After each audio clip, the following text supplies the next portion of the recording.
Mainit na balita ngayon. Ombudsman Jesus Crispin Remulla hindi titigilan ang mag-inang Loren Ligarda at Leandro Liveste hanggang hindi ito mapapanagot sa batas matapos silang akusahan sa ginawa nilang anomalya sa solar projects na bilyon-bilyon ang halaga ngunit hindi napakinabangan ng taong bayan.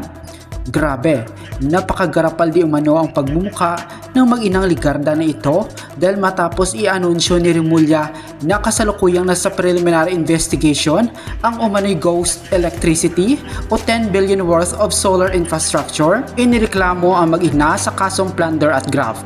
Ngayon ay lumipad na patungong ibang bansa ang mag-inang Loren Ligarda at Leandro Liveste dahil para makatakas di umano sila sa pananagutan sa batas at tila nagmumukhang guilty di umano ang dalawa dahil kung wala silang kasalanan ay bakit kinailangan di umano nilang magtago. May kanya-kanyang alibay di umano ang mag-ina sa kanilang pagpunta sa ibang bansa.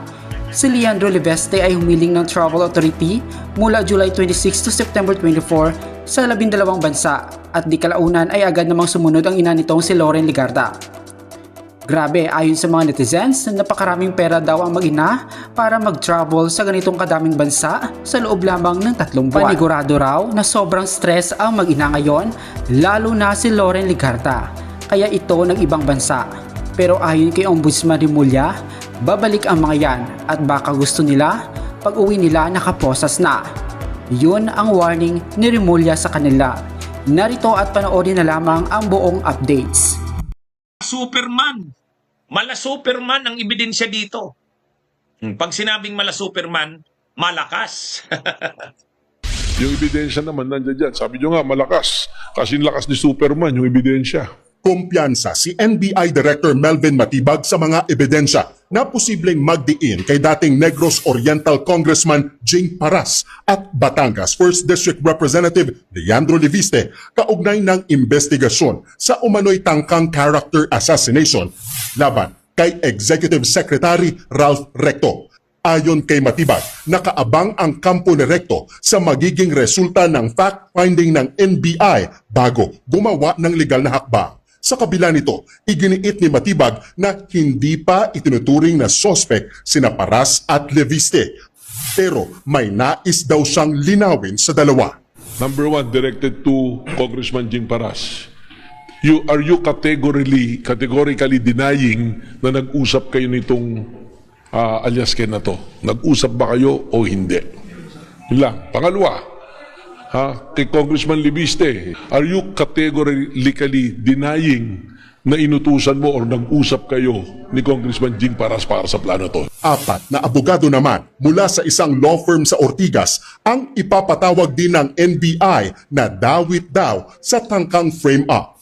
Ayon kay Batibag, mga kinatawan ni Liviste ang mga abogado na dumalo sa mga pagpupulong at inatasang gumawa ng script para sa affidavit ng mga artistang kinuha para siraan si Recto. Hindi muna pinangalanan ni Matibag ang mga abogado pero ipapasabi na sila ng NBI sa Lunes kung papaano isasagawa ang bala kay Recto.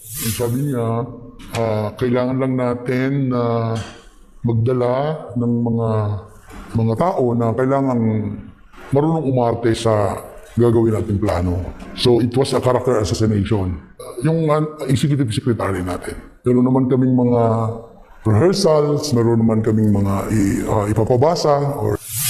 Sinabi rin ni Matibag na tinangka umanong tawagan ni Paras ang cellphone ng inarestong talent manager na nasa kustodiya ng NBI. Wala pang tugon si Paras sa aligasyon ni Matibag. Totoo ba o hindi na tinawagan mo yung alias Ken kahapon? At bakit mo tinatawagan yung supposed to be person of interest dito sa usapin na to? Yesterday. Pinakita namin sa telepono ni alias Ken mismo because you have to remember na yung telepono niya is an evidence of ongoing investigation. Ganon mga kabunyuga, ang sabi talaga ni Director Matibag ng NBI, tinanong ng media, ano po bang ebidensya nyo dito? Mayroon po ba kayong matibay na ebidensya? Sabi ni Director Matibag, mala Superman. Ang ibig niyang sabihin ng mala Superman, malakas. Sing lakas ni Superman ang ebidensya nila. Kaya ang nangyayari dito mga kabunyog, medyo natataranta talaga si Paras at saka si Libeste. Saka nakuha kasi yung mga cellphone. Nandun sa mga cellphone, yung mga conversations, yung mga usapan ni Jing Paras at saka nung talent manager. Saka mayroon ng mga meetings daw na nangyari. May mga pictures ng mga meetings, malamang may CCTV pa yan doon sa mga hotels. Oh. Kaya ito, matibayan niya ang ebidensya, sabi ni Director Matibag.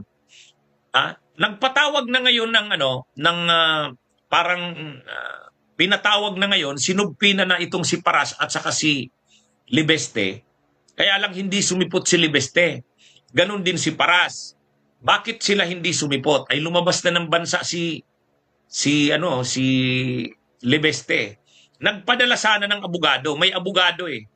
Kaya lang, ang gustong mangyari ni Paras at saka ni Libeste, ibigay daw sa kanila yung mga ebidensya laban sa kanila. Ibigay daw sa kanila yung mga akusasyon sa kanila, sasagutin nila yon. Yun ang gustong mangyari nila Paras.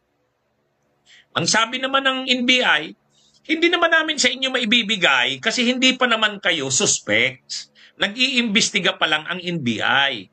Bakit kayo na masyado ng guilty? Hindi pa naman kayo suspects. Pag suspects kayo, ibig sabihin, may karapatan na kayo na malaman ang buong akusasyon sa inyo. Wala pa namang akusasyon sa kanila, sabi ng NBI. Ang NBI ay nag-iimbestiga pa lang. Siyempre, sa investigation stage, hindi mo pwedeng ibigay doon sa abogado kung ano yung mga ebidensya laban sa kanila. Kasi mapaghahandaan nila ang sagot dyan. Ang dapat nilang gawin, pumunta sila sa NBI, mag-cooperate sila sa investigation. Ngayon, kung kinalaunan, lumabas na sila yung respondents na dyan, parang suspitsado na dyan, papadalhan na sila ngayon ng mga formal na mga subpina na mayroong mga attached na dokumento, akusasyon sa kanila, sasagutin na nila yon. Doon na yun sa next stage. Pero ngayon, sabi ng NBI, iniimbitahan pa lang naman sila. Iniimbitahan kasi nagbubuo pa lang kumbaga binubuo pa lang ng NBI yung buong kwento. Ang nakuha pa lang nilang kwento dun sa side ng mga yung mga babae at saka dun sa talent manager. Pero hindi naman daw pwedeng ibigay yon kasi confidential yon. Ang gustong mangyari ngayon, pumunta ng office ng NBI si Libeste at si Paras, kukunan din sila ng kanilang kwento kung ano bang alam nila. Pagkatapos noon, kung mayroon na silang mayroon ng complaint sa kanila, saka sila papadalhan na ng mga dokumento. Yun ang mayroon na silang right na makakuha ng mga dokumento nila. Pero ngayon, nag-aano pa lang naman. Nag-iimbestiga pa lang daw ang NBI, binubuo pa lang ang kwento. Kaya, yan yung rinereklamo ng kampo ni para sa kanila Beste, hindi daw sila binibigyan ng kopya.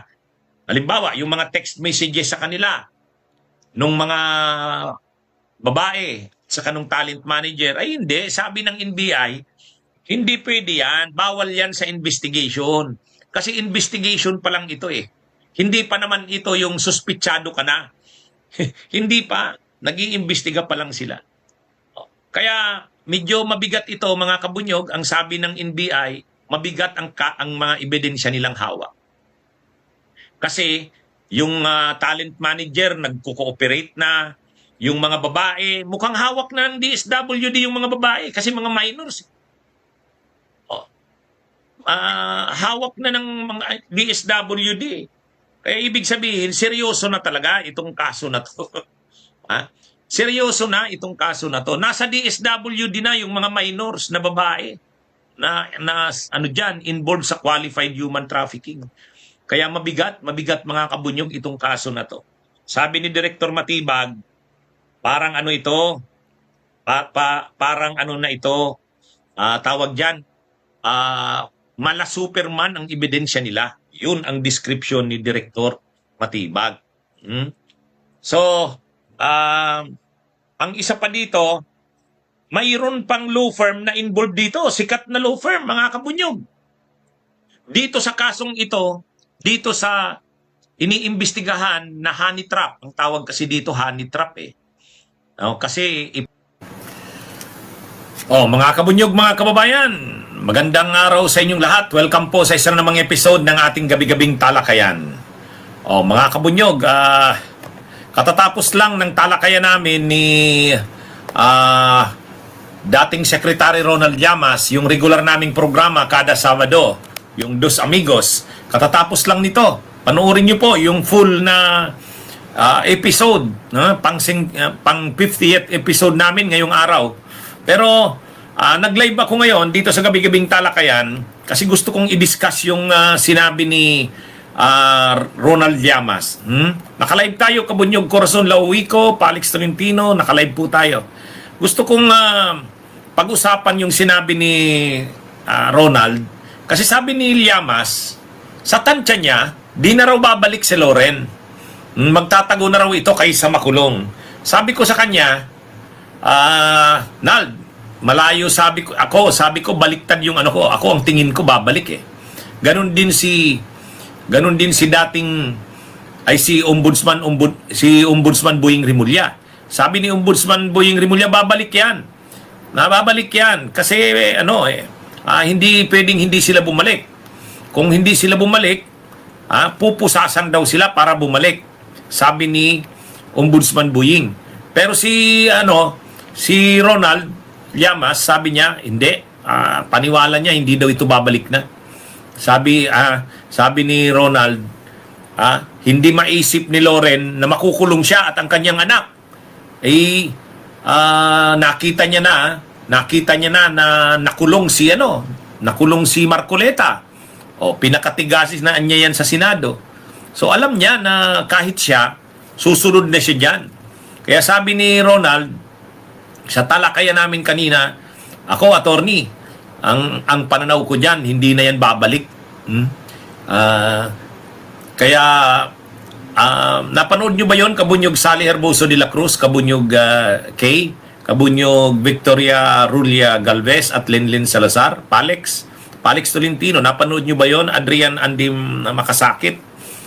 Kung hindi pa, panoorin nyo yung talakayan namin kanina, katatapos lang. Pero si Ja Paulito, sabi niya, babalik si Loren pero may sakit na. Parang katulad ni Gloria, hindi nakulong dahil may ribbon ang kanyang liig. Hindi. Ang paalam nga ni Loren, medical leave siya. Pero sabi ni Ronald kanina sa talakayan namin, tingnan mo, attorney. Tingnan mo anong pitsa yung paalam ni Loren na medical leave niya? Di ba August 3 to 5? O anong pitsa na ngayon? Ba't hindi pa rin siya bumabalik? Oo nga, no? Mukhang may punto si Ronald. May punto. Kasi, ang paalam ni Loren Ligarda, April 3 to 5, ang medical leave niya, magpapagamot siya. Ay, anong pitsa na ngayon? Anong pitsa na ngayon?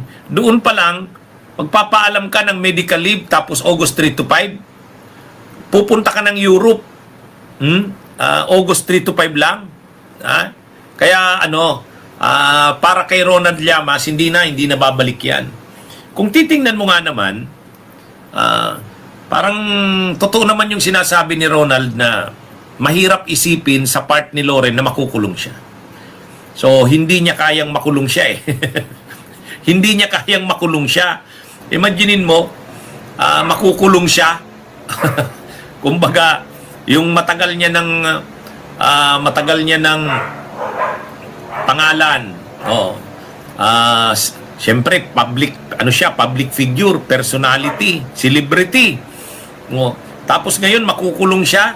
Matutulad siya kila Marcoleta, Mike Defensor, may PDL na t-shirt, kulay yellow.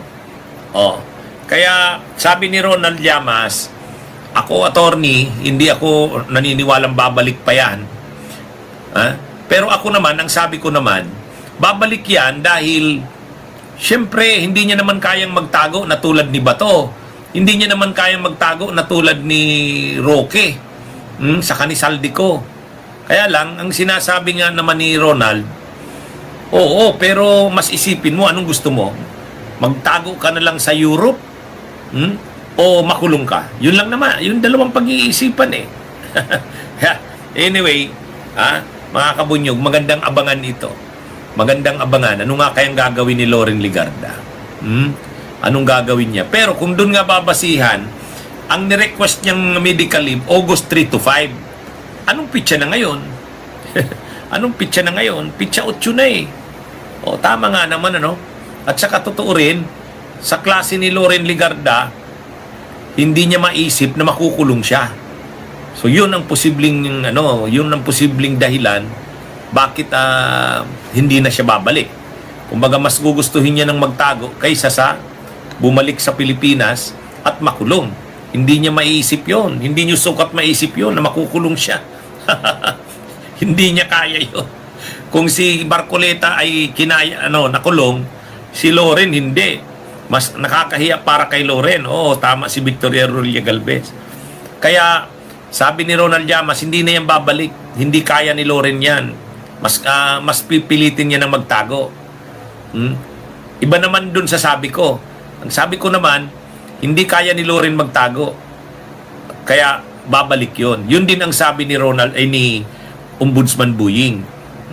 Pero maano to mga kabunyog, magandang abangan natin. Ano nga kaya? Sino kaya ang tama? Ako at si Ombudsman Buying o si Ronald Llamas? Sabi ko nga kay Ronald, ikaw lang ang nagsasabing hindi na babalik ha. Sabi niya, papanindigan niya daw yun, hindi talaga na yung babalik. Medyo mga kabunyog. Sa nangyayari kasi dito sa kampo ng mga pro-Duterte, hindi nila iniisip na makukulong sila. Katulad si Marcoleta, tigasin yan, senador. Tapos ma-influensya pa, nasa likod niya pa ang Iglesia ni Cristo. Pero hindi, nakulong siya. Di ba, mga kabunyog, nakulong. Si Mike Defensor, wala, kulong. Kaya ito, kumbaga marami ang nagsasabi na marami pang susunod yan. Si Cayetano, makakasuhan na rin yan ng plunder, makukulong na rin yan. Kaya si Loren Legarda natatakot din na pag umuwi pa siya, makukulong siya. Hindi handa si Loren Legarda na makulong. Ha? Kaya lang, ang kaso niya kasi plunder eh. Plunder. Mga kabunyog, mga kaubayan, non-bailable yan eh. Non-bailable. At saka yung mga ginawa kasi nung anak niya, talagang pasok sa plunder eh. Yung ginawa ni Leandro Libeste, syempre, hindi magagawa ni Leandro Libeste yun kung hindi involved o sa tulong ng kanyang ina. Kaya pasok din si Loren Legarda.